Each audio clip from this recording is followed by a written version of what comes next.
வணக்கம் ஃப்ரெண்ட்ஸ். இந்த வீடியோ நான் பார்க்க போகிறது ஆர்ஆர்பி ஏஎல்பி எக்ஸாமில் 28/11/2024 நடந்த ஷிஃப்ட்டு 3 கொஸ்டின் தான் பார்க்க போகிறோம். Maths question. ஃபஸ்ட் கொஸ்டின் என்ன பார்த்தீங்கன்னா, ஒரு செவ்வக வடிவத்தில் ஒரு தோட்டம் இருக்குது. அந்த தோட்டத்தினுடைய நீளத்தை வந்து முதல்ல வந்து 40% வந்து குறைக்கிறாங்க. குறைச்சதுக்கப்புறம் அதனுடைய அகலத்தை வந்து என்ன பண்ணுறாங்கன்னா 20% நீளத்தை வந்து 40% வந்து இன்க்ரீஸ் பண்ணுறாங்க. அடுத்து அகலத்தை வந்து 20% வந்து டிக்ரீஸ் பண்ணுறாங்க. அப்படின்னா அந்த புதிய கார்டனுடைய புதிய தோட்டத்தினுடைய ஏரியா பழைய தோட்டத்தினுடைய என்ன பர்சன்டேஜில் இருக்குன்னு சொல்லி கேட்குறாங்க. வேறு ஒன்றும் இல்லைப்பா. செவ்வகம் ரெக்டாங்கிள் கூடிய செவ்வகம்னு வச்சுக்கோங்க. செவ்வகத்தினுடைய பரப்பளவு ஃபார்முலா என்னப்பா? செவ்வகத்தினுடைய பரப்பளவு ஏரியாவுடைய ஃபார்முலா என்னன்னா நீளம் இன்ட்டு அகலம். அவ்வளோதான். ஃபஸ்ட்டு என்ன ஆகுது? 40% வந்து இன்க்ரீஸ் ஆகுது. ஸோ 40% பின்ன வடிவம் என்ன? 2/5. ஸோ 5லேருந்து 2 கூடுது. ஸோ 7 மாறும். அதுக்கடுத்து ரெண்டாவது என்ன ஆகுது? 20% அகலத்தை வந்து குறைக்கிறாங்க. ஸோ 20% பின்ன வடிவம் என்ன? 1/5. ஸோ 5லேருந்து 1 வந்து குறையுது. ஸோ ரெண்டாவது 4 மாறும். சரிங்களா? +4ன்னு சொல்லி ரெண்டாவதில் இருக்கும். ஸோ இப்போது லென்த்து இது வந்து ஓல்டு கார்டன், இது வந்து நியூ கார்டன். ஓல்டு கார்டனில் லென்த் என்னவாக இருக்கும்? ஸோ 5 இருந்திருக்கும். சரிங்களா? அது வந்து இப்போ வந்து 40% இன்க்ரீஸ் ஆனால நியூ கார்டனில் வந்து லென்த் வந்து 7ன்னு மாறி இருக்கும். அடுத்து பழைய தோட்டத்தில் வந்து அகலம் வந்து என்னவாக இருந்திருக்கும்? 5ன்னு சொல்லி இருந்திருக்கும். சரிங்களா? இப்போ புது தோட்டத்தில் என்னவாக இருக்கும்? 1 குறைஞ்சி 20% குறைஞ்சி 4 சொல்லி மாறி இருக்கும். அவ்வளோதான். இப்போது செவ்வகத்துடைய பரப்பளவு ஃபார்முலான்னா L×P. அவ்வளோதான். இதை பெருக்கிடுங்க. 5×5 25, 7 28. ஸோ இது ரெண்டுக்குள்ள வித்தியாசம் என்ன? +3. ஸோ 25 இருந்த பரப்பளவு 28 சொல்லி மாறி இருக்குது. ஸோ எவ்வளோ கூடியிருக்கு? +3 கூடியிருக்கு. முதல்ல எவ்வளோ பர்சன்டேஜ் முதல்ல எவ்வளோ ஏரியா இருந்துச்சு? 25ன்னு சொல்லி இருந்துச்சு. இப்போ 3 கூடியிருக்கு. ஸோ பர்சன்டேஜில் பார்த்தீங்க அப்படின்னா ×100 அடி கொடுத்தீங்கன்னா 12% சொல்லி வரும். அவ்வளோதான். சிம்பிள்.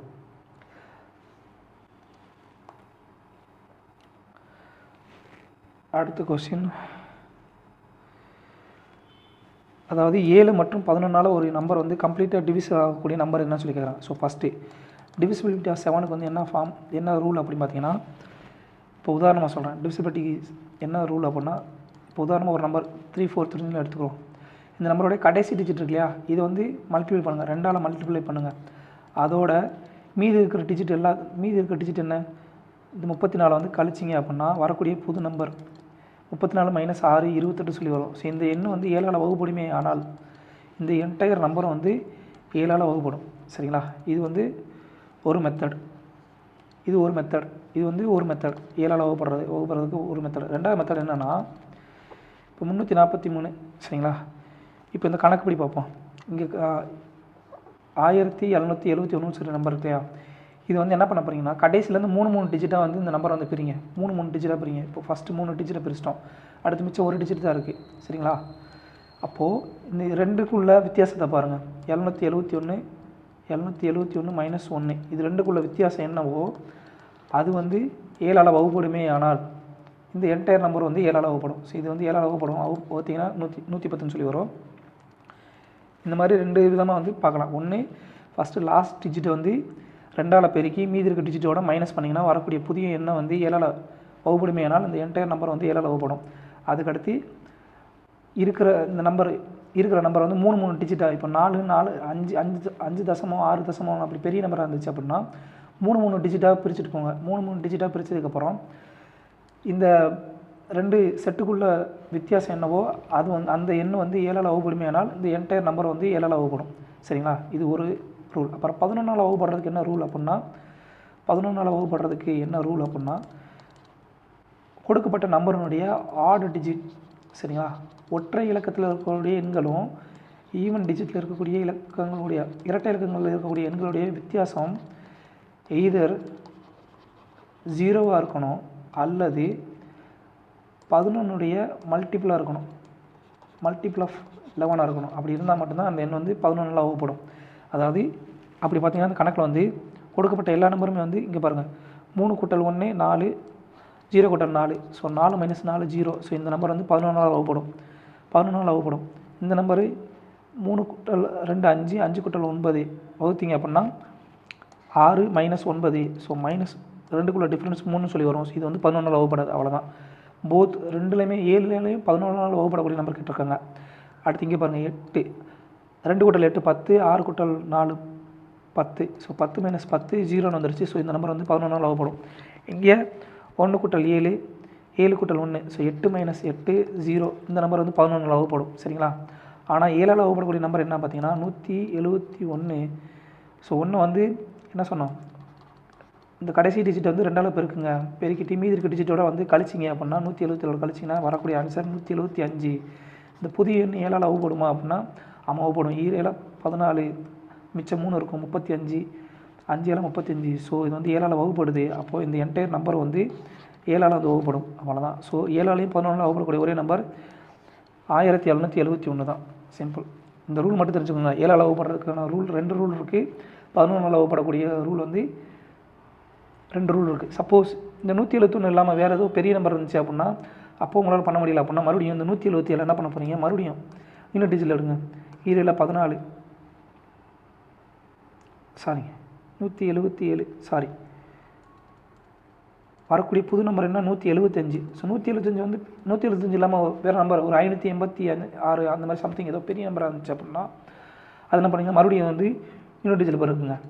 5 × 2 10 மைனஸ் மீதி இருக்க டிஜிட் 17. ஸோ 17 - 10 = 7. இந்த நம்பர் 7ஆல் வகுப்படுமா அப்படின்னா 7ஆல் வகுப்படும். ஸோ அப்போ இந்த என்டையர் நம்பர் வந்து 7ஆல் வகுப்படும். அவ்வளோதான். இந்த மாதிரியும் பார்க்கலாம். அடுத்த question 2 successive discount, 2 discount single discount கொடுத்து அதோடைய சக்ஸஸிவ் டிஸ்கவுண்ட் ஈக்குவலாக வந்து சிங்கிள் டிஸ்கவுண்ட் என்னவாக இருக்கும்னு சொல்லி கேட்டிருக்காங்க. 2 சக்ஸஸிவ் டிஸ்கவுண்ட் கொடுத்துட்டு அதோட சிங்கிள் டிஸ்கவுண்ட் கேட்குறாங்க. இதுக்கு formula A + B - AB/100. So 10 + 5 - 10 × 5/100. Answer 14.5% single discount. அடுத்ததாக ஒரு ஃபேமிலியோட கன்சம்ஷன் கொடுத்துருக்காங்க. எக்ஸ்பெண்டிச்சர் ஒரு ஃபேமிலியோட செலவு வந்து கொடுத்துட்டாங்க 2011 2012க்கு. உணவு, ஆடை, எஜுகேஷன் இந்த மாதிரி பல விதத்துக்கு. இதில் வந்து என்ன கேட்குறாங்க அப்படின்னா what is the total expenditure of ஃபுட்டுக்கு வந்து 2021 2012 வந்து டோட்டலாக வந்து எவ்வளோ செலவழிச்சிருக்காங்க சொல்லியிருக்காங்க. 2011 வந்து ஃபுட்டுக்கு எவ்வளோ செலவழிக்கிறாங்க 2000 ரூபா. 2012 2500 ரெண்டையும் கூட்டினீங்கன்னா 4500 ரூபா. சிம்பிள். அடுத்ததாக ஒரு ரெகுலர் பாலிகோணம். ஒரு பலகோணத்தினுடைய மூலைவிட்டங்களுக்கு வந்து 65 மூலைவிட்டங்கள் இருக்கான் அப்படின்னா அதில் இருக்கக்கூடிய பக்கங்கள் எத்தனை சொல்லி கேட்டிருக்காங்க. ஸோ ஒரு number of diagonal in a poly. ஒரு பலகோணத்தில் வந்து ஒரு பலகோணத்தில் வந்து இருக்கக்கூடிய பல பக்கங்களுடைய ஒரு இதில் இருக்கக்கூடிய மூலைவிட்டங்களோட மதிப்புக்கு ஃபார்முலா என்னென்னா n × n - 3/2. சரிங்களா? இது வந்து நமக்கு என்னென்னு கொடுத்துட்டாங்க 65 கொடுத்துட்டாங்க. ஸோ பெருக்குங்க. n × n - 3 என்ன வரும், இங்கிட்டு இருக்க வகுத்தில் இருக்க 2 அங்கிட்டு பக்கத்தில் 65 × 2 130 சொல்லி வரும். ஸோ இது வந்து பிரிச்சிங்க அப்படின்னா 13 × 10 பிரிக்கலாம். ஸோ இது வந்து இதுக்கு ஈக்குவலாக இருக்குமா 13 - 3 = 13 × 10. ஸோ விடை வந்து கரெக்டாக வருது. ஸோ என்னோட மதிப்பு என்னவாக இருக்கும் 13ஆக இருக்கும். சிம்பிள். அடுத்ததாக இங்கே ஒரு கோலம் வந்து ஒரு கோலத்தினுடைய டயமீட்டர் கொடுத்து விட்டம் கொடுத்துட்டாங்க. அதனுடைய வால்யூம் கேட்குறாங்க. ஸ்பியரோட வால்யூம் வந்து வால்யூமுக்கு ஃபார்முலா என்ன, கோலத்தினுடைய வால்யூம் ஃபார்முலா 4/3 × πr3. அவ்வளோதான். இதுதான் ஃபார்முலா. கோலத்தினுடைய கொள்ளளவுக்கு ஃபார்முலா. நமக்கு என்ன கொடுத்துருக்காங்க டயமீட்டர் கொடுத்துட்டான். ஸோ ஆரம் என்னவாக இருக்கும் 84/2 42 மீட்டர்னு சொல்லி ஆரம் இருக்கும். அவ்வளோதான். இதை வந்து ஃபார்முலா புட் பண்ணுங்கள். 4/3 × 22/7 × r3 42 × 42 × 42. சரிங்களா? இதை அடி கொடுத்திங்கன்னா 7 3 21 21 2. சரிங்களா? இங்கே என்ன வரும், இங்கே நல்லா கவனிங்க. இவ்வளோ பெரிய டிஜிட்டை பெருக்கிறது கொஞ்சம் டஃப். இதை பெருக்குனிங்கன்னா விட என்ன வரும்னா இதுதான் வரும். பட் ஈஸியாக மெத்தட் என்னென்னா பாருங்கள், இது பாருங்கள் 2 × 11 சொல்லி எடுக்கலாமா. இதை இந்த வரக்கூடிய எண் வந்து எதனுடைய பெருக்கலாக இருக்கும் 11உடைய பெருக்கலாக இருக்கும். அப்படின்னா அந்த எண் வந்து கண்டிப்பாக வந்து 11ஆல் வகுப்படக்கூடிய எண்ணாகவும் இருக்கும். சரிங்களா? 11உடைய பெருக்கலாக வந்து விடை கிடைக்கும். அப்போ அந்த எண் வந்து 11ஆல் வகுப்படும். கொடுக்கப்பட்ட நம்பரில் 11ஆல் வகுப்படக்கூடிய டிஜிட் என்ன 3 × 0 3 × 6 9 -1 × 4 5 × 4 9 -9 = 0. ஒரே ஒரு நம்பர் மட்டும்தான் 11ஆல் வகுப்படும். ஸோ ஆன்சர் 2 தான். இப்படி ஈஸியாக போட்டு போயிடலாம். இது எது பார்த்தாலும் 3 × 6 9. சரிங்களா? 8 -10 1 டிஃப்ரென்ஸ். ஸோ வராது. அடுத்து 8 11 11 மைனஸ் 19 8 டிஃப்ரென்ஸ் வராது. அடுத்து 3 6 7 சரிங்களா, 5 7 5 5 கூட்டல் 8 13 6 டிஃப்ரென்ஸ். ஸோ இதுவும் வராது. 11ஆல் வகுப்படக்கூடிய ஒரே எண்ணு இந்த டிஜிட் மட்டும்தான். ஸோ வந்து இவ்வளோ நேரம் பெருக்கிறதுக்கு பதிலாக சிம்பிளாக இந்த மாதிரி செக் பண்ணி போனீங்கன்னா உங்களால் ஈஸியாக வந்து டைம் வந்து சேவ் பண்ண முடியும். அடுத்ததாக 2400 வந்து ஏ மற்றும் பிக்கு வந்து 7:5ன்னு சொல்லி விகிதம் பிரித்து கொடுக்குறாங்க. அப்படின்னா பியினோட மதிப்பு எவ்வளோன்னு சொல்லி கேட்குறாங்க. 7x + 5x சொல்லி அந்த நம்பர் இருக்குமா, இதோடைய மதிப்பு என்ன 2400 ரூபாயா. சரி, நமக்கு என்ன தேவை 5x தான் தேவை. ஸோ டோட்டலாக 12x = 2400 ரூபா. அப்படின்னா எக்ஸோட மதிப்பு எவ்வளோ இருக்கும் 200 ரூபா இருக்கும். அப்போ நமக்கு என்ன தேவை 5x தான் தேவை. ஸோ 5 × 200 1000 ரூபாய் முடிஞ்சு. அடுத்ததாக ஒரு சம்மு வந்து 2.25 மடங்கு ஆகுதான் 2 வருஷத்தில் காம்பவுண்ட் இன்ட்ரெஸ்ட்டில் கொடுக்கும்போதில். அப்படின்னா அதோட ரேட் ஆஃப் இன்ட்ரெஸ்ட் எவ்வளோ வைக்கிறாங்க நல்லா பாருங்கள். சம் வந்து ஒரு பிரின்சிபல் வந்து அமௌண்ட்டாக மாறுது சரிங்களா. பிரின்சிபல் 1 இருந்தது, 2 வருஷத்தில் என்னவா மாறுது 2.25 மடங்காக மாறுது. ஸோ இதை வந்து கலப்பு பின்னத்தில் இருக்கிறது சாதாரண பின்னமாக மாற்றினோம்னா 2 4 2 8 8 கூட்டல் 1 9 9/4 சொல்லியிருக்கோம். இதை 2 பக்கம் முழு எண்ணாக மாற்றுறதுக்கு 2 பக்கம் 4ஆல் பெருக்குனீங்க அப்படின்னா வரக்கூடிய அமௌண்ட் என்ன வரும்னா 4:9 சொல்லி வரும். ஸோ 4ன்னு இருந்த பிரின்சிபல் வந்து அமௌண்ட்டாக வந்து 2 வருஷத்தில் வந்து 2 இயர்ஸில் 9ன்னு சொல்லி 9ஆக மாறுது. இப்போ ஒன்றும் இல்லை, காம்பவுண்ட் இன்ட்ரெஸ்ட்க்கு இப்போ ரேட் ஆஃப் இன்ட்ரெஸ்ட் கண்டுபிடிங்கன்னா வேறு ஒன்றும் இல்லை, இந்த பிரின்சிபலையும் அமௌண்ட்டையும் எத்தனை வருஷம் 2 வருஷம். ஸோ √2 எடுத்துருங்க.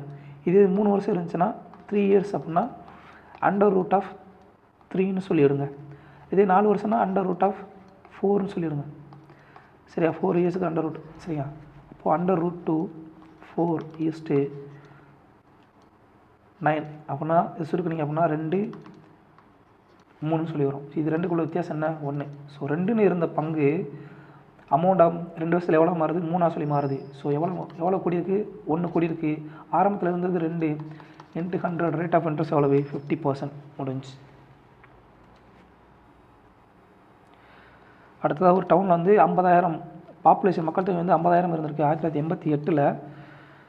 அது வந்து சில 89லேருந்து 25% கூடுது. அடுத்து வந்து 90ல் வந்து 30% குறையுது. அதுக்கடுத்து வந்து 91ல் வந்து 40% இன்க்ரீஸ் ஆகுது. அப்படி மாறி மாறி போகும்போதில் கடைசியாக 1991 வந்து என்னவா இருக்கும்னு சொல்லி கேட்குறாங்க. அதோட மதிப்பு வந்து அந்த மக்கள் தொகை வந்து கடைசியாக 1991 என்னவா இருக்கும்னு சொல்லி கேட்குறாங்க. ஆரம்பத்துலேருந்து எவ்வளவு 50,000 மக்கள் தொகை சரிங்களா. இன்ட்டு 2வது வருஷம் என்ன ஆகுது 25% கூடுது. ஸோ மக்கள் தொகை என்னவாக இருக்கும் 125 இருக்கும். 100 இருந்தது 125 மாதிரி இருக்கும். அடுத்து 3வது வருஷம் என்ன ஆகுது 30% குறையுது. அப்போ 100 இருந்தது 70 மாதிரி இருக்கும். 30% குறையுது. அப்போ ஒரிஜினல் எவ்வளோ இருக்கும் 70% மக்கள் தான் இருந்திருப்பாங்க. அடுத்ததான் 91ல் என்ன ஆகுது 40% கூடுது. அப்போ 140 மாறும் சரிங்களா. அவ்வளோதான். இதை அடி கொடுத்தீங்க அப்படின்னா 2 0க்கு 2 0 அடி ஆயிரும். அடுத்தது 2 0க்கு 2 0 அடி ஆயிரும். இங்கே ஒரு 0 இங்கே ஒரு 0 சரிங்களா. இங்கே 2 0 இங்கே 2 0 முடிஞ்சு. இப்போ இருக்கிறது என்னது 5 × 125 × 7 × 14 சரிங்களா. அதை சுருக்குனிங்க அப்படின்னா 525 625. ஸோ 7 14 98. 7 × 7 49 43 2 98. சரி, அதை எப்படி சிம்பிளாக சுருக்கலாம் அப்படின்னா 625 × 100 - 2 என்ன ஆன்சர் வரும் 625 00. 625 உள்ளே கொண்டு போய் பிறகு போகிறீங்க மைனஸ் 625 2 1250. ஸோ சுருக்குனிங்க அப்படின்னா கடைசியில் 61,250 தான் அந்த பாப்புலேஷன் வந்து 1998ல் 50,000 1988ல் 50,000 இருந்தது. 1991ல் 61,250 மாறி இருக்கும். சிம்பிள். அடுத்த கொஸ்டின் வந்து ஒரு ஃப்ராக்ஷன், அந்த ஃப்ராக்ஷன் வந்து எக்ஸ்ஒய்ன்னு சொல்லி எடுத்துக்கலாம். ஒரு ஃப்ராக்ஷன் வந்து எக்ஸ்ஒய்ன்னு இருக்குது. அந்த ஃப்ராக்ஷன் அந்த பின்னத்தில் வந்து தொகுதியில் வந்து ஒன்றை வந்து நியூமரேட்டரில் வந்து ஒன்றை வந்து கழிக்கிறாங்க. தொகுதியில் வந்து ஒன்றை கழிக்கிறாங்க, பகுதியில் வந்து ஒன்றை கூட்டுறாங்க. கூட்டும்போது அந்த பின்னம் என்ன ஆகுதான் 1 ஆகுதான். ஸோ x - 1 நியூமரேட்டரில் ஒன்றை வந்து கழிக்கிறாங்க, டினாமினேட்டரில் ஒன்றை வந்து கூட்டுறாங்க. அப்படின்னா அந்த மதிப்பு என்ன வருதான் 1 மாறுதான். ஸோ நமக்கு என்ன வரும் x - 1 = y + 1 சொல்லி மாறும். இந்த ஒய்யை வந்து இந்த பக்கம் y + 1 இந்த பக்கம் கொண்டு போய் பெருக்குனீங்க அப்படின்னா ஈக்குவல் டு அந்த பக்கம் பெருக்குனீங்கன்னா இந்த மாதிரி மாறும். ஸோ எக்ஸோட மதிப்பு என்ன வரும் ஒய் ப்ளஸ் டூன்னு சொல்லி வரும். சரிங்களா? அவ்வளோதான். நம்ம எக்ஸோட மதிப்பு வந்து கண்டுபிடிச்சாச்சு. ரெண்டாவது, இதுலேயே நம்ம வந்து ஆன்சர் வந்து ஆக்சுவலாக கண்டுபிடிச்சிட்டோம். ஏன்னா positive difference of the numerator and denominator. இந்த இடத்துல எக்ஸோட மதிப்புக்கு என்ன போட்டோம்? ஒய் ப்ளஸ் டூன்னு போட்டோம்னா இங்கே ஒய் என்ன வரும்? கீழே வந்து இந்த சமன்பாட்டில் போட்டோம்னா எக்ஸுக்கு பதிலாக ஒய் ப்ளஸ் டூவை போடுறோம். அப்படின்னா இது ரெண்டு பேத்துக்குள்ள என்ன வித்தியாசம் இருக்குது? இங்கே வந்து மேலே ப்ளஸ் டூ இருக்குது, இங்கே கீழே ஒய் தான் இருக்குது, சேம் நம்பர். இப்போ என்ன போட்டாலும் இதோட டிஃப்ரென்ஸ் என்ன வரும்? 2 தான் வரும். இந்த இடத்துல ஆன்சர் கண்டுபிடிச்சிடலாம். சரிங்களா? அப்படி இல்லை அப்படின்னா ரெண்டாவது ஆப்ஷன் என்ன கொடுத்துருக்கான்? இட் பிகம்ஸ் 2/3, 2/3 சொல்லி மாறுதான். எப்படி? 1 வந்து டினாமினேட்டரில் ஆட் பண்ணுறாங்க. சரிங்களா? 1 வந்து டினாமினேட்டரில் ஆட் பண்ணுறாங்க, நியூமரேட்டரில் எந்த சேஞ்சும் பண்ணல. அப்படி இருக்கணும் x upon 1 y plus 1 equal to 2/3 மாதிரி தான். இதை கொண்டு போய் பிறகுங்கன்னா என்ன வரும்? 3x equal to 2y plus 2ன்னு சொல்லி மாறும். எக்ஸோட மதிப்பு என்ன? y plus 2. So 3 into y plus 2 அப்படின்னா 2 plus 2. இங்கே 3y plus 6, இங்கே 2y plus 2ன்னு இருக்கும். இதை சுருக்கினீங்க அப்படின்னா ஒய்யோட மதிப்பு 6 - 2 4ன்னு சொல்லியிருக்கோம். ஸோ ஒய்யோட மதிப்பு நமக்கு தெரியும், நமக்கு எக்ஸோட மதிப்பு தேவை. ஸோ எக்ஸோட மதிப்பில் இதை புட் பண்ணிங்க அப்படின்னா x equal to 4 plus 2ன்னு சொல்லி வரும். ஸோ எக்ஸோட மதிப்பு 6. நமக்கு ஆல்ரெடி ஆன்சர் கிடச்சிச்சு. எக்ஸோட மதிப்பு என்ன? x/y தான் நமக்கு தேவையானது. எக்ஸோட மதிப்பு என்ன? 6. ஒய்யோட மதிப்பு 4. இதுக்கு ரெண்டு உள்ள டிஃப்ரென்ஸ் 2. சிம்பிள். அடுத்ததாக ஒரு கிளாஸில் வந்து 30 ஸ்டூடெண்ட் இருக்காங்க, டெஸ்ட் எழுதுகிறாங்க. அதில் வந்து 12 ஸ்டூடெண்ட் வந்து ஆவரேஜாக 80 மார்க் எடுக்கிறாங்க. அதே மீதி உள்ள ஸ்டூடெண்ட் 75 மார்க் வந்து எடுக்கிறாங்க. அப்படின்னா டோட்டல் ஆவரேஜ் வந்து கிளாஸோட ஆவரேஜ் என்ன சொல்லி கேட்குறாங்க? ஃபஸ்ட்டு வந்து ஸ்டூடெண்ட்ஸு, அடுத்து ஆவரேஜ். முதல்ல எவ்வளோ ஸ்டூடெண்ட்ஸ் எழுதுறாங்க? 30 ஸ்டூடெண்ட்ஸ் எழுதுறாங்க. சரிங்களா? டோட்டலாக 30 ஸ்டூடெண்ட்ஸ் எழுதுறாங்க. அவங்களோட ஆவரேஜ் தான் கேட்குறாங்க. ஃபஸ்ட்டு வந்து 12 ஸ்டூடெண்ட்ஸ் எழுதுவாங்களா? 12 ஸ்டூடெண்ட்ஸ் வந்து அவங்களோட ஆவரேஜ் எவ்வளோ? 80. அடுத்து ரெஸ்ட் எவ்வளவு? 30லேருந்து 12 போச்சுன்னா மித்தம் 18 பேரோட ஆவரேஜ் என்ன? 75. நல்லா கவனிங்க, இதில் ரெண்டுலேயுமே கம்மியாக இருக்கிறது என்னது? 75. ரெண்டு பேருமே குறைஞ்சபட்சம் இந்த 12 ஸ்டூடெண்ட்ஸ் சரி, இந்த 11 ஸ்டூடெண்ட்ஸ் சரி, குறைஞ்சபட்சம் 75 மார்க் வந்து எடுத்திருப்பாங்க. சரிங்களா? அதோட இப்போ எவ்வளோ மார்க் கூடுது? இந்த 12 பேருக்கு என்ன ஆகுது? இது 80 75 கூட்டல் 5 பேருக்கு 5ன்னு மாற்றலாமா? அப்போது 75 ஆவரேஜ் வந்துருச்சு. அதுக்கடுத்து அதோட என்ன ஆகுது? 12 × 5 12 × 5. இந்த 12 பேர் 5 மார்க் கூட எடுத்திருக்காங்க ஆவரேஜோட. ஸோ அதை வந்து எதனால் அடி கொடுக்கணும்? 30 அடி கொடுத்தோம். எல்லாருக்கும் ஈக்குவலாக டிஸ்ட்ரிபியூட் பண்ணோம்னா 75 கூட்டல் 2 ஆன்சர் 77 ஆவரேஜ். இப்படியும் இருக்கலாம், இப்படியும் பண்ணலாம். அப்படி இல்லை அப்படின்னா நார்மல் மெத்தட்லேயே போங்க. 12 ஸ்டூடெண்ட்ஸோடைய ஆவரேஜ் ப்ளஸ் 18 ஸ்டூடெண்ட்ஸோட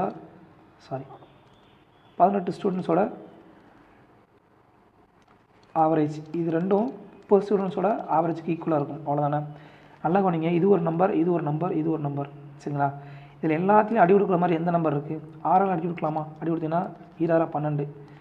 மொத்தமாக பெருக்கிறதுக்கு இந்த மாதிரி சுருக்கிடுங்க. 2 12, 3 18, 5 30. இங்கே 5x இருக்குது, இங்கே 75 பெருக்கல்ல இருக்குது, இங்கே 80 பெருக்கல்ல இருக்குது. இது அடி கொடுத்தீங்க அப்படின்னா 1 5 15 25, 16 5 80, 15 5 75, 16 5 80. ஸோ 2 × 16 32 கூட்டல் 3 × 45, 3 × 15 45 ஈக்குவல் டு எக்ஸ். விட என்ன வரும்? 32 45 கூட்டிங்கன்னா 77 வரும். இந்த மாதிரி நார்மல் மெத்தட்லையும் நீங்கள் போடலாம். அடுத்த கணக்கு 60க்கும் 90க்கும் இடையே உள்ள பிரைம் நம்பர்ஸினுடைய கூடுதல் எவ்வளோ கேட்குறாங்க? 60க்கும் 90க்கும் இடையே உள்ள பிரைம் நம்பர்ஸ் என்னப்பா? 61 67 71 73 79, அடுத்து 83, அடுத்து 89. மொத்தம் வந்து டோட்டலாக வந்து 2 4 6 7 நம்பர்ஸ் இருக்குது. இதோட கூடுதல் என்ன வரும்? 523 சொல்லி வரும். அவ்வளோதான், சிம்பிள். அடுத்ததாக ஒரு நேர்மையற்ற ஒரு விற்பனையாளர் என்ன பண்ணுறாரு? அவருடைய பொருளை வந்து அடக்கு விலைக்கு விற்கிறேன்னு சொல்கிறாரு. ஆனால் ஃபால்ஸ் வெயிட் வந்து தப்பான வெயிட் வச்சு வந்து 25% வந்து லாபம் கிடைக்குது. அப்படின்னா 100 கிராமுக்கு வந்து அவர் வந்து எவ்வளோ வெயிட் வச்சுருப்பார் அப்படின்றது தான் கேட்குறாங்க. வேறு ஒன்றும் இல்லை. Gain percent equal to falls wait minus actual wait upon actual weight into 100 அவ்வளோதான். இதாங்க ஃபார்முலா. இந்த ஃபார்முலா தெரிஞ்சுன்னா இந்த கணக்கு போட்டுடலாம். For 100 gram he uses weight of how many grams. சரிங்களா, அவ்வளோதான். கெயின் பர்சன்ட் எவ்வளவு? 25. ஃபால்ஸ் வெயிட் எவ்வளவு? 100 கிராம். சரிங்களா, நம்ம 100 கிராமுக்கு எவ்வளோ, அதாவது 100 கிராம் வந்து அவர் எடை வந்து எது அதிகமாக இருக்கிறோ அதுதான் வந்து ஃபால்ஸ் வெயிட். ஏன்னா எடை அதிகமாக வச்சா தானே அவருக்கு லாபம் கிடைக்கும். 80 கிராம் வந்து கம்மியாக, 80 கிராமுக்கு பதிலாக 100 கிராம் வந்து எடையை வந்து அதிகமாக வச்சுப்பார். ஸோ எடை வந்து அதிகமாக வச்சா மட்டும்தான் அவரால் வந்து லாபம் சம்பாதிக்க முடியும். அப்படி இல்லைனா வந்து அப்போ அதிகமாக இருக்கிற இடம் வந்து தப்பான இடம் தானே. ஏன்னா தப்பான இடம் வச்சு தானே அவர் வந்து லாபம் சம்பாதிக்கிறாரு. So false weight 100 gram. Actual weight நமக்கு தெரியாது, எக்ஸ்ன்னு எடுத்துக்கலாம். அடுத்து x, actual weight x into 100. So இங்கே பெருக்கல் இருக்குது. ஸோ இதை அடி கொடுத்தீங்க அப்படின்னா 4ன்னு சொல்லி வரும். ஸோ இங்கே இருக்க எக்ஸ் இந்த பக்கம் மொத்தத்தில் எக்ஸ் ஈக்குவல் டு 400 மைனஸ் 4 சொல்லி வரும். இந்த 4 வந்து உள்ளே கொண்டு போய் பெருக்கினீங்க அப்படின்னா 400 மைனஸ் 4x சொல்லி வரும். ஸோ மைனஸ் 4x இந்த பக்கம் மொத்தத்தில் 5x வரும். Minus 4x plus X 5x equal to 400 அப்படின்னா எக்ஸோட வேல்யூ எவ்வளவு? 80 கிராம். அவ்வளோதான், சிம்பிள். இங்கே 100 கிராம் வந்து எக்ஸ்ன்ற ஆக்சுவல் வெயிட் எடுக்கக்கூடாது. ஏன்னா 100 கிராம் அதிகமான எடையில் வச்சு விற்கும்போது தான் இங்கே இருக்கிற வெயிட் அப்புறம் பாருங்கள் 100 கிராம் கம்மியாக தான் இருக்குது. ஸோ அதிகமான எடைக்கு வந்து வச்சு விற்கும்பொழுது, அதிகமான எடையை வந்து தப்பான எடையாக வச்சு விற்கும்போது தான் அவருக்கு வந்து லாபம் கிடைக்கும். இல்லைனா அவருக்கு நட்டம் தான் வரும். சரிங்களா, ஆனால் 100 கிராம் வந்து ஃபால்ஸ் வெயிட். அடுத்ததாக எக்ஸ் ஸ்கொயர் மைனஸ் 5. எக்ஸோட மதிப்பு கொடுத்துட்டாங்க. எக்ஸ் ஸ்கொயர் மதிப்பு என்ன வரும்? +1ன்னு சொல்லி வரும். +1 மைனஸ் 5 மதிப்பு என்ன? -4. அவ்வளோ. இந்த கணக்கு இது வந்து இந்த ஒரு from a point on the ground, ஒரு கிரவுண்ட்லேருந்து ஒரு கொடி மரம் இருக்குது. ஒரு கொடி வந்து ஒரு மரத்து மேலே, ஒரு போல் மேலே இருக்குது. அந்த போலோடைய உயர அளவு 18 மீட்டர் சொல்லி கொடுத்துட்டாங்க. இந்த கொடியோட அடிப்பக்கத்தோட ஆங்கிள் அளவு 30 டிகிரின்னு கொடுத்துட்டாங்க. அடுத்து அந்த கொடியோடைய உச்சியோட அளவு என்ன அப்படின்னா 60 டிகிரின்னு சொல்லி கொடுத்தாங்க. 60 டிகிரி இங்கேருந்து பார்க்கும்போது 60 டிகிரின்னு சொல்லி இருக்குன்னு கொடுத்தாங்க. சரி, நம்ம என்ன எடுக்க போகிறோம்னா ஏபிசி அப்புறம் டி. அவன் என்ன கேட்குறான்? ஹைட் ஆஃப் த ஃப்ளாக் தான் கேட்குறான். ஃப்ளாக்னுடைய உயரம் ஏடி வந்து என்னன்னு சொல்லி கேட்குறான். நம்ம என்ன பண்ண போகிறோம் அப்படின்னா ஏபியோட மதிப்பு தெரியும். ஸோ பிடியோட மதிப்பு தெரிஞ்சு அப்படின்னா, பிடியோட மதிப்பு தெரிஞ்சுன்னா அதில் வந்து ஏபியோட மதிப்பு கழிச்சோம் அப்படின்னா ஏடியோட மதிப்பு வந்து நமக்கு தெரிஞ்சிடும். அவ்வளோதான். ஸோ நம்ம ஆல்ரெடி வந்து இந்த மாதிரி கணக்கில் வந்து நம்ம ஆல்ரெடி ஒரு விஷயம் நம்ம ஏற்கனவே பார்த்துருக்கோம். ஸோ அதை மட்டும் மறுபடியும் ஞாபகப்படுத்துகிறேன். இங்கே வந்து ஒரு சின்ன முக்கோணம் இருக்குது, அடுத்து ஒரு பெரிய முக்கோணம் இருக்குது. இதில் என்னென்னா ஒரு முக்கோணம், செங்கோண முக்கோணம்னு வச்சுக்கலாம். ஒரு செங்கோண முக்கோணத்தினுடைய டிகிரி 60 டிகிரி இந்த மாதிரி இருக்குன்னா அந்த பக்கங்களோட ரேஷியோ என்னவாக இருக்கும் அப்படின்னா 30 டிகிரிக்கு எதிர் உள்ளது 1ன்னு சொல்லியிருக்கோம். 60 டிகிரிக்கு உள்ளது எதிர்பக்கம் 3ன்னு சொல்லியிருக்கோம். 90 டிகிரிக்கு எதிர்பக்கம் 2ன்னு சொல்லி அதனுடைய அளவீடுகள் இருக்கும். இது வந்து நம்ம ஆல்ரெடி படித்தது. 30, 60, 90. ஸோ 30 1, 60க்கு எதிர்பக்கம் 3ன்ற விகிதத்தில் இருக்கும். 90க்கு எதிர்பக்கம் வந்து 2ன்ற விகிதத்தில் இருக்கும். அப்படி பார்த்தீங்கன்னா இந்த சின்ன முக்கோணத்தில், இந்த சின்ன முக்கோணம் ஏபிசியில் வந்து ஆங்கிள் வந்து 30 டிகிரி அப்படின்னா இது வந்து 60 டிகிரியாக இருக்குமா? 30 டிகிரி மதிப்பு என்ன? 18. அப்போது 60 டிகிரியோட மதிப்பு என்ன இருக்கும்? 18√3ன்னு சொல்லியிருக்குமா? அப்போது சிபியோட மதிப்பு என்ன? 18√3. ரைட். இது வந்து சின்ன முக்கோணம். இப்போ பெரிய முக்கோணத்துக்கு பார்க்கலாம். பெரிய முக்கோணத்தில் வந்து ஆங்கிள் என்ன கொடுத்துட்டான்? கீழே வந்து 60 டிகிரின்னு சொல்லி கொடுத்தான். அப்போ இந்த பக்கம் என்ன இருக்கும்? 30 டிகிரின்னு சொல்லியிருக்கோம். இது என்ன இருக்கும்? செங்கோண முக்கோணம்.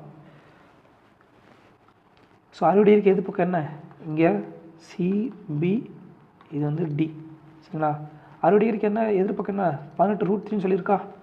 இந்த கணக்குப்படி சிபியோட மதிப்பு 18√3யா? அப்போது 60ஓட மதிப்பு என்ன இருக்கும்? √3 இன்ட்டு 18√3ன்னு சொல்லியிருக்குமா? 30 டிகிரியோட மதிப்பு 1 அப்படின்னா 60 டிகிரி மதிப்பு √3 பெருக்கணும் அப்படின்னா சரி வந்துடும். ஸோ பிடியோட மதிப்பு என்னவாக இருக்கும் அப்படின்னா √3 இன்ட்டு 18√3ன்னு சொல்லியிருக்கோம். ஸோ √3யோட மதிப்பு 3 சொல்லி மாறும். 3 இன்ட்டு 18 54 மீட்டர். ஸோ பிடியோட மதிப்பு டோட்டலாக 54 மீட்டர். சரிங்களா, நமக்கு என்ன தேவை? ஏடி தான் தேவை. ஃப்ளாகோட ஹைட்டு தான் தேவை. ஸோ ஏடியோட மதிப்பு என்ன அப்படின்னா பிடி மைனஸ் ஏபி. பிடியோட மதிப்பு 54, ஏபியோட மதிப்பு 18 கழிச்சிங்க அப்படின்னா 36 மீட்டர்ன்றது தான் ஆன்சர். சிம்பிள். ஸோ இந்த கான்செப்ட் இருந்துச்சுன்னா நீங்கள் வந்து கொஸ்டின் வந்து ஈஸியாக போட்டுடலாம். அடுத்த கொஸ்டின் வந்து 45வது கொஸ்டின். ரீனா வந்து 8 கிலோமீட்டர் வேகத்தில் வந்து ஓடுறாங்க. அவங்க வந்து 200 மீட்டர் வந்து எவ்வளோ நேரத்தில் வந்து கடப்பாங்கன்னு சொல்லி கேட்குறாங்க. இங்கே பாருங்கள், யூனிட் வந்து 8 கிலோமீட்டரில் இருக்குது, இங்கே வந்து மீட்டரில் இருக்குது. ஆன்சர் பூரா செகண்டில் இருக்குது. ஸோ கிலோமீட்டர் வந்து மீட்டர் per செகண்டில் மாற்றணும். ஸோ என்ன கேட்குறாங்க, டைம் தான் கேட்குறாங்க. Time equal to distance upon speed. Distance எவ்வளவு, 200 மீட்டர். இங்கே வந்து கிலோமீட்டரில் இருக்குது, கிலோமீட்டர் மீட்டரில் மாற்றோம்னா 5/18 வந்து பெருக்கணும்.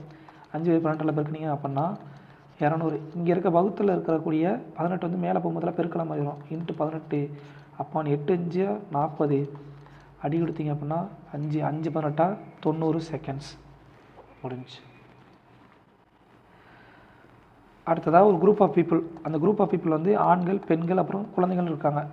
ஆண்கள் வந்து அந்த கூட்டத்தில் வந்து 40% ஆண்களாம், 35% பெண்களாம்.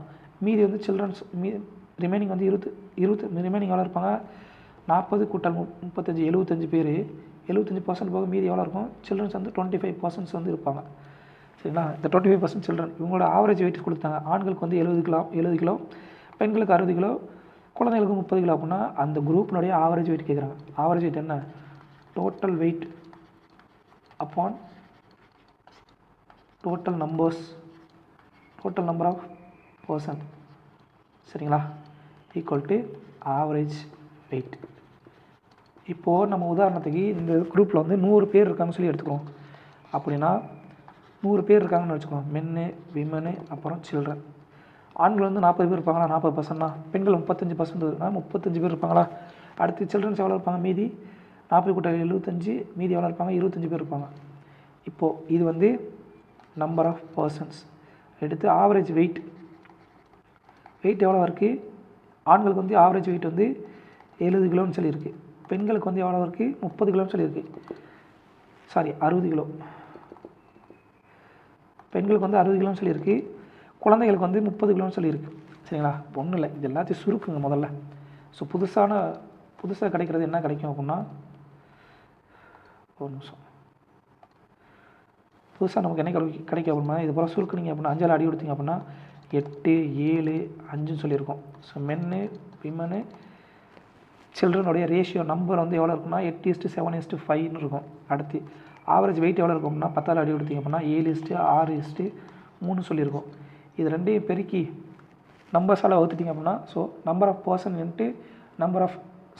Person into average weight equal to total weight வந்துடும். அடுத்து டோட்டல் நம்பர் பர்சனில் வகுத்திங்கன்னா நமக்கு தேவையான எவ்வளோ கிடச்சோம். ஸோ இந்த டோட்டல் வெயிட் எவ்வளோ இருக்கும், 8 56 ப்ளஸ் 7 42 ப்ளஸ் 5 3 15. இது 3 கூட்டினீங்க அப்படின்னா டோட்டல் வெயிட் எவ்வளோ வரும், 113 கிலோ வரும். 113 கிலோ வந்து இருக்கும். டோட்டல் வெயிட் வந்து 113 கிலோன்னு வரும். இங்கே வந்து மொத்தம் நம்பர் ஆஃப் பர்சன்ஸ் எவ்வளோ இருக்காங்க, 7 கூட்டல் 5 15, 15 கூட்டல் 5 20. ஸோ அடி கொடுத்தீங்க அப்படின்னா 56.5 கிலோகிராம் சொல்லி தான் வரும். So total weight upon total person equal to average wait வந்து நமக்கு கிடச்சிருச்சு. அடுத்ததாக ஆரோ வந்து ஒரு வேலையை வந்து 6 நாளில் முடிக்கிறார். அப்படி ஆரோ வந்து ஒரு வேலையை 6 நாளில் முடிக்கிறார். பப்பிதா வந்து ஒரு வேலையை வந்து 8 நாளில் முடிக்கிறாங்க. சரிங்களா, அப்போது இது வந்து number of days. Total work என்னவாக இருக்கும், டோட்டல் ஒர்க் வந்து 24 சொல்லியிருக்கோம். மீச்சம் எடுத்திங்கன்னா 24. ஸோ அடி எடுத்திங்க அப்படின்னா இவர் வந்து எவ்வளோ 4 வேலை பார்த்துருப்பார் ஒரு நாள். அவங்களோட எஃபிஷியன்சி ஒரு நாள் எவ்வளோ வேலை பார்ப்பாங்க, எஃபிஷியன்சி 4. அடுத்ததாக இவங்களோட எஃபிஷியன்சி எவ்வளவு, 3/24. சரிங்களா, முடிஞ்சு. அப்புறம் ஆரோ பப்பிதா அவங்க ரெண்டு பேர் வந்து 2400 ரூபாய்க்கு வந்து வேலை பார்க்குறாங்க. So total work 24. அப்போது 2400 ரூபா. சரிங்களா, 2400 ரூபா. The total value வந்து 2400. With the help of Chaitanya, they complete the work in 3 days. How much is to be paid to Papita? சரிங்களா, இப்போ ஆரவ், பப்பிதா, அப்புறம் சைத்தன்யா இவங்க 3 பேர் சேர்ந்து அந்த வேலையை எவ்வளோ நாளில் முடிக்கிறாங்க, 3 நாளில் முடிக்கிறாங்க. ஸோ 6 8 3 இதோட எல்சிஎம் வந்து 24 தான். அப்போ இவங்க 3 பேரோடைய எஃபிஷியன்சி என்னவாக இருக்கும், டோட்டலாக வந்து ஒரு நாள் எஃபிஷியன்சி எவ்வளோ இருக்கும், 8ன்னு சொல்லியிருக்கும். சரிங்களா, 8ன்னு சொல்லியிருக்குமா, எஸ் 8ன்னு சொல்லியிருக்கோம். இப்போது சைத்தன்யாவோட எஃபிஷியன்சி எவ்வளோ இருக்கும், 8ன்னு சொல்லியிருக்கோம். இவங்க 8 பேர் சேர்ந்து இந்த வேலையை வந்து முடிக்கிறாங்க. 8 பங்கு வந்து இவங்க சேர்ந்து வந்து இந்த வேலையை முடிக்கிறாங்க. 8 வந்து அவங்களோட எஃபிஷியன்சியாக இருக்கும். 8 எஃபிஷியன்சியோட மதிப்பு எவ்வளவு, 2400 ரூபா. இப்போ பபிதாவுக்கு எவ்வளோ கொடுக்கணும்? பபிதாவோட எஃபிஷியன்சி எவ்வளவு? 3. ஸோ 2400 வகுத்தல் 8 இன்ட்டு 3. ஏன்னா ஒரு எஃபிஷியன்சி கண்டுபிடிக்கணும், ஒரு பங்கு எஃபிஷியன்சி கண்டுபிடிக்கணும்னா 1 2400 வகுத்தல் 8ன்னு சொல்லி வரும். ஸோ 3 பங்கு எஃபிஷியன்சினா இன்ட்டு 3. ஸோ அடி எடுத்தீங்க அப்படின்னா 300 இன்ட்டு 300 பபிதாவோட எஃபிஷியன்சி, பபிதாவோட சம்பளம் எவ்வளோன்னா 900 ரூபான்னு சொல்லி வரும். நல்லா கவனிங்க. ஆரோ வந்து 6 நாள் வேலை முடிக்கிறாரு, பபிதா வந்து 8 நாள் வேலை முடிக்கிறாங்க. அடுத்து சைத்தன்யா சேர்ந்து மொத்தம் 3 நாள் வேலை முடிக்கிறாங்க. இவங்களோட எஃபிஷியன்சி இது வந்து அவங்களோட நம்பர் ஆஃப் டேஸ். இதோடைய டோட்டல் ஒர்க் எவ்வளோ இருக்கும்? 6, 8, 3 கூடிய எல்சி பார்த்தீங்கன்னா 24 சொல்லி தான் வரும். ஸோ ஆரோட எஃபிஷியன்சி எவ்வளவு? 4. பபிதாவோட எஃபிஷியன்சி எவ்வளவு? 8ஆல் அடி கொடுத்தீங்கன்னா 3. இப்போது இவங்க 3ஓட எஃபிஷியன்சி எவ்வளவு? 3ஆல் வகுத்தீங்கன்னா 8 சொல்லி வரும். சரிங்களா? இந்த 8 எஃபிஷியன்சின்றது எவ்வளவு? 2400 ரூபா. ஏன்னா அந்த வேலையை முடிக்கிறதுக்கு, டோட்டல் வேலையை முடிக்கிறதுக்கு எவ்வளவு? 2400 ரூபா தானே. அந்த டோட்டல் வேலையை முடிச்சிட்டாங்களா? 8 பங்கு 2400 ரூபாய்க்கு முடிச்சிட்டாங்க. இப்போ நமக்கு என்ன தேவை? பபிதாவுக்கு வந்து எவ்வளோ கொடுப்பாங்கன்னு சொல்லி தான் கேட்குறாங்க. ஸோ முதல்ல ஒரு எஃபிஷியன்சி எவ்வளோன்னு சொல்லி கண்டுபிடிக்கணும். ஸோ 2400 வகுத்தல் 8. நமக்கு தேவை 3 எஃபிஷியன்சி. ஏன்னா பபிதாவோட எஃபிஷியன்சி 3 இன்ட்டு 3 கொடுத்தீங்கன்னா 900 ரூபான்னு சொல்லி வந்துடும். சிம்பிள். அடுத்த கணக்கு வந்து நிமிஷப்பா.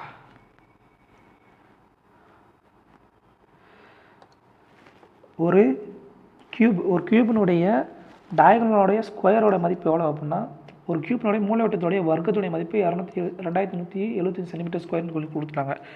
அதனுடைய டோட்டல் சர்ஃபேஸ் ஏரியா, மொத்த சுற்றளவு வந்து எவ்வளோன்னு சொல்லி கேட்குறாங்க. ஸோ கியூபினுடைய டயகனல் மூலைவட்டத்துக்கு ஃபார்முலா என்னப்பா? டயகனல் ஃபார்முலா என்ன அப்படின்னா A√3. இந்த ஒரு ஃபார்முலா. ரெண்டாவது கியூபினுடைய டோட்டல் சர்ஃபேஸ் ஏரியா, மொத்த வலைபரப்புக்கு ஃபார்முலா என்னென்னா 6A². ஏன்றது என்ன? பக்கம், வேறு ஒன்றும் இல்லை. ஏன்றது என்ன? ஏன்றது சைடு. சரிங்களா?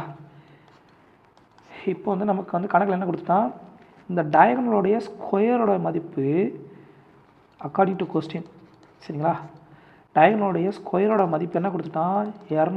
2175 சொல்லி கொடுத்துட்டான். ஸோ இதை வந்து ஸ்கொயர் பண்ணிங்க அப்படின்னா A² √3 3 2175 சொல்லி கொடுத்தான். அப்போ A² மதிப்பு என்ன வரும்? 3ஆல் அடிச்சிங்கன்னா 7 3 25, 7 3 21, 725 சொல்லி வரும். நமக்கு என்ன தேவை? டோட்டல் சர்ஃபேஸ் ஏரியாவோட மதிப்பு என்ன? 6A².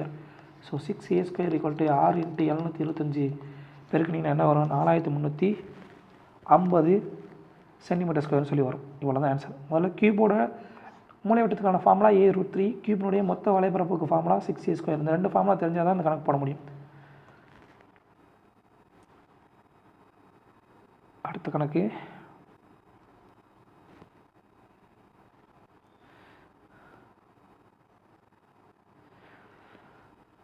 ஒரு 5 எண்களுடைய தொடர்ச்சியாக இருக்கக்கூடிய 5 எண்களுடைய கூடுதல் வந்து 260 சொல்லி கொடுத்தாங்க. அப்படின்னா முதல் எண் அப்புறம் கடைசி எண்ணுடைய கூடுதல் எவ்வளோ கேட்குறாங்க. ஸோ 5 தொடர்ச்சியான எண்கள் x+1, x+2, x+3, x+4 இதனுடைய மதிப்பு என்னவா?